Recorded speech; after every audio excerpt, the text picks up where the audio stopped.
Welcome back and thank you for staying with Maisha Prime News. Diana Chepkemoi, a 24-year-old Kenyan who was reported to have been detained in Saudi Arabia, arrived back in the country on Tuesday. Chepkemoi was received by her mother, Clara Chepkemoi, at the Jomo Kenyatta International Airport, accompanied by Konin, Member of Parliament Brighton Yegon, amongst other leaders and friends. Shortly after checking out of the arrival terminal, Chepkemoi briefly narrated her ordeal while in Gulf country, saying that her woes began the first day she arrived at her employer's home. She further added that she reported the matter to her travel agent, who turned a blind eye to her complaints, giving her employer leeway to turn cruel to her. Sharon Sepchumba brings us that story.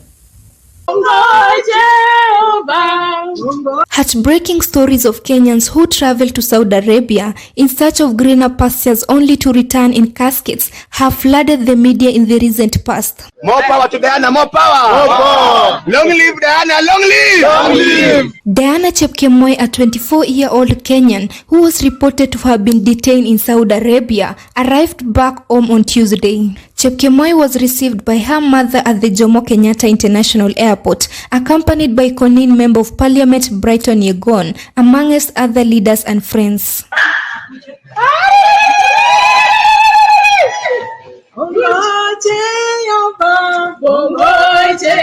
Shortly after checking out of the arrival terminal, Chepkemoi briefly narrated her story while in the Gulf country, saying her woes began the first day she arrived at the employer's home. She reported the matter to her travel agent, who turned a blind eye to her complaints, giving her employer leeway to turn cruel to her. So the problem started where the first time I arrived in Saudi Arabia, I had an issue with her. I reported the issue to my agent. Instead of my agent chipping in and helping me, they just, your issue and they swept you under the rug. So from there, Ajua, there's nothing I can do. She can do anything to me. Any small mistake you do now, there's nothing you can do. Nilikununua na utakaa hapa mpaka umaliza contract, and if I also want, I can jail you the way I want. I can do anything against you. They know they have power against you. The 24-year-old said that there are a number of other cases involving Kenyans who are being mistreated, most which are worse than what she went through, saying that it was the only by luck that she managed to be rescued. If I can just be honest, mine was just a tip of the iceberg. What one has to say? People are suffering there. My friends are suffering there. It's just that mine, nilipata that voice, nilipata support when niliongea. But people are suffering there, and I'm just pleading with the government, just please do something. People there are mentally tortured, psychologically tortured, and it's not fair. And it's a shame being told there's nothing you can do, there's nothing your government can do. I have power against your government. It's a shame. So I'm just pleading with the government, just please do something.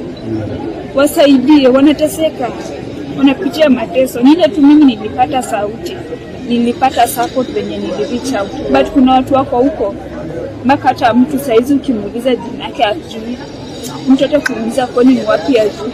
Her mother reiterated Chepkemoi's plea to the government, saying that they are planning to appeal for a ban on labor export to Saudi. I request the government to stop this issue. I think Arabia, I can call it that it's a satanic zone, whereby it's not good for human beings. Because they don't know God, they don't believe God, they don't know, and they are inhuman people. They don't care.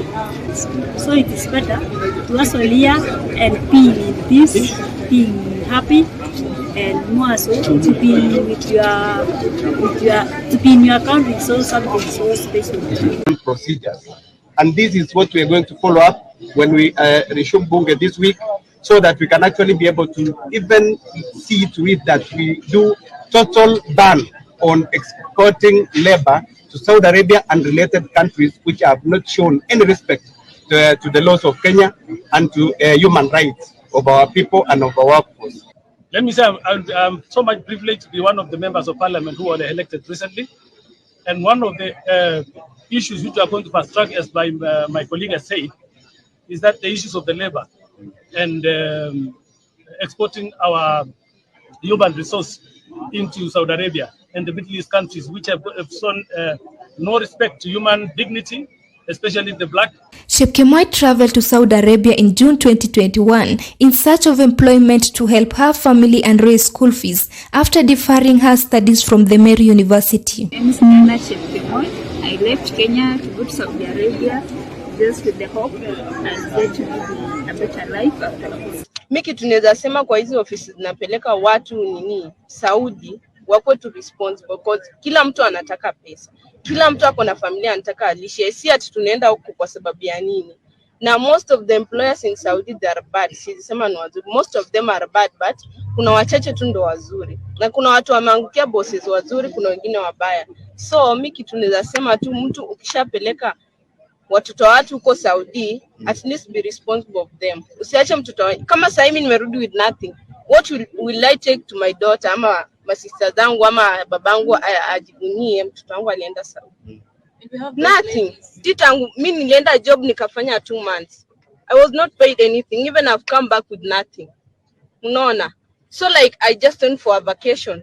Na nilienda kuteswa na nirudi. Chepkemoi's case went viral a few days ago when the young lady revealed that she had been detained in Saudi Arabia. Kenyans mounted pressure on the government to intervene and bring her back home. One of the reasons why this happened is because of unemployment in the country. 5 or 6 years ago, HELB used to give the same amount as it is at now.